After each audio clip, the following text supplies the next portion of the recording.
Camarades, chers frères révolutionnaires progressistes du Togo, notre analyse aujourd'hui, elle est partisane parce qu'elle s'inscrit dans la direction du soutien du peuple, de la jeunesse togolaise qui veut se battre inlassablement contre toute forme de dictature pour sa libération et pour une souveraineté réelle, sans ingérence extérieure de la France. Donc ça, nous leur concédons cela. Mais la question qui se pose toujours, est-ce que la jeunesse haïtienne que vous reprochez d'être timide face à des actes de barbares que l'on voit à travers les réseaux sociaux qui sont perpétués sur la population civile au Togo. Alors, ces actes sont peut-être des cas isolés que nous n'allons pas nous dessiner là-dessus, nous n'allons pas nous concentrer sur cela. Alors, la question qui vient à l'idée, c'est de pouvoir s'interroger et que vous nous apportez la bonne réponse. Est-ce que nous allons nous mettre à soutenir une révolution, une manifestation qui, en réalité, serait dressée contre les peuples de l'AIS? Vous voyez que la France ne ménage aucun effort pour trouver des voies et moyens afin de nous faire regretter notre révolution, afin de trouver un chemin, afin de bloquer, de mettre des bâtons dans les roues des dirigeants de l'AIS. Donc, nous avons été témoins de façon à des degrés divers, des coups bas, des manipulations du côté de la désinformation, comme du côté de la guerre hybride, avec des systèmes asymétriques composés de mercenaires venant de toute origine, recrutés par la junte macronienne de France pour s'attaquer à des paisibles populations de l'AIS, afin de pouvoir témoigner que leur départ a été vraiment infaillible,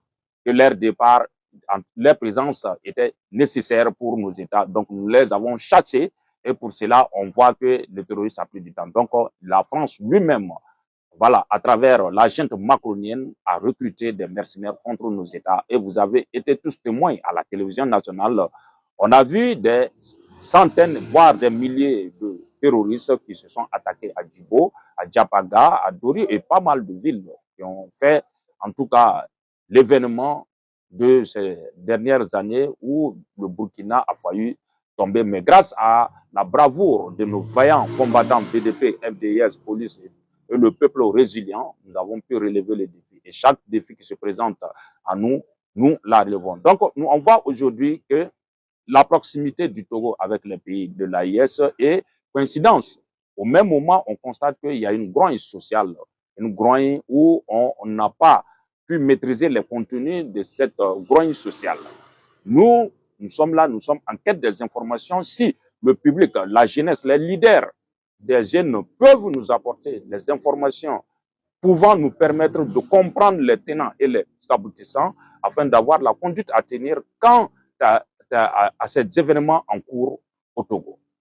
Parce que déjà, que nous savons que la France multiplie des actions. Dès que nous avons quitté la CEDEAO, la France multiplie des actions contre nos États.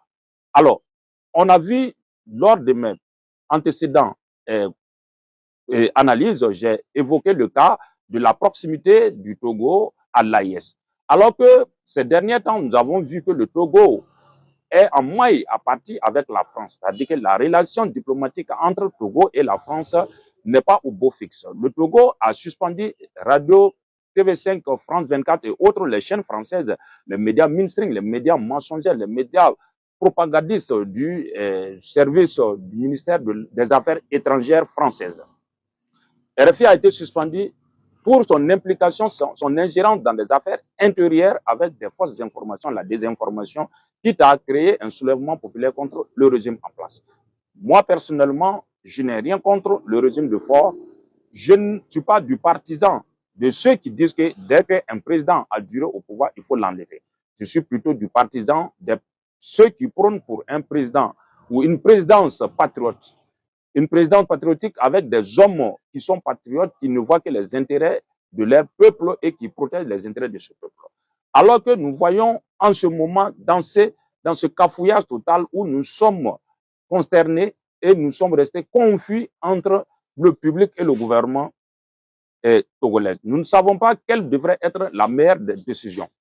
Du moment que la jeunesse qui appelle à sortir dans les rues ne s'affiche pas correctement.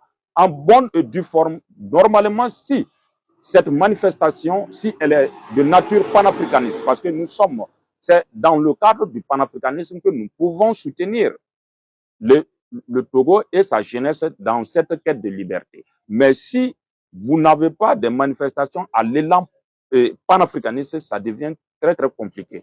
Parce que nous connaissons déjà Jules Christ Olympio, qui est un modèle, qui est le père de la révolution togolaise, qui a été éliminé par la famille Yassimi.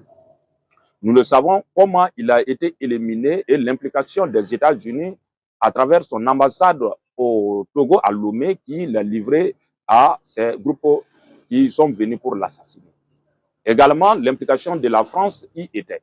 Alors qu'aujourd'hui, si vous voyez que la famille Yassimbe règne toujours sur la France, cela a été fait de commun accord avec la gente de Paris qui lui a donné sa bénédiction afin de pouvoir rester. Mais si aujourd'hui les intérêts divergent et que les idées aussi convergent vers une souveraineté réelle, une Afrique libre et un AES où le Togo envisage de se retrouver dedans.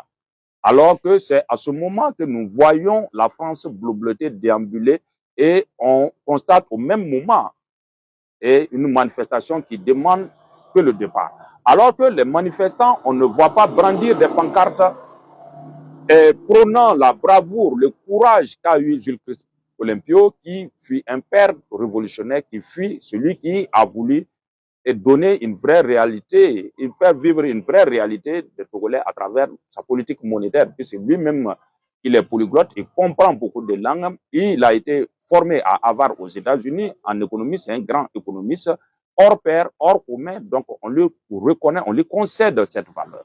Mais pourquoi le peuple togolais n'essaie pas de remettre en gros plan l'image de cet homme? On n'a pas vu des écrits, parce que, notamment, quand nous, on sort, d'abord, le maître mot, c'est « abat la France ». On ne constate pas ce changement, on ne constate pas cette tonus de vouloir dégager la France. Aucun message qui va contre la France. Donc, de ce pas, cela nous amène à se demander qu'est-ce qui se passe. Alors, vous ne voulez pas que la France parte, ou bien vous voulez garder la France. Tandis que les conditions sine qua non pour intégrer dans l'AES, c'est de vouloir se débarrasser de toutes ces puissances extérieures, toutes ces ingérences, à commencer par demander à la France de quitter votre territoire. Ça c'est la première condition. Ça veut dire que si Fort Yassimbe aujourd'hui doit rejoindre l'AES, il va falloir que Fort dit à la France de partir. Donc, or, pourtant, ça veut dire qu'ils sont dans cette logique. De ce pas aussi, du côté monétaire, l'économie doit chercher à demander, à faire la dénonciation des contrats de double taxation.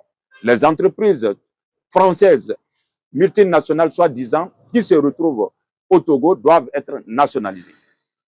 Et c'est du coup, dans ce même élan, que nous constatons qu'il y a une manifestation. Une manifestation où nous ne pouvons que dire que la revendication est unique, c'est de vouloir que la France et que Fort Yassimbe quitte le pouvoir.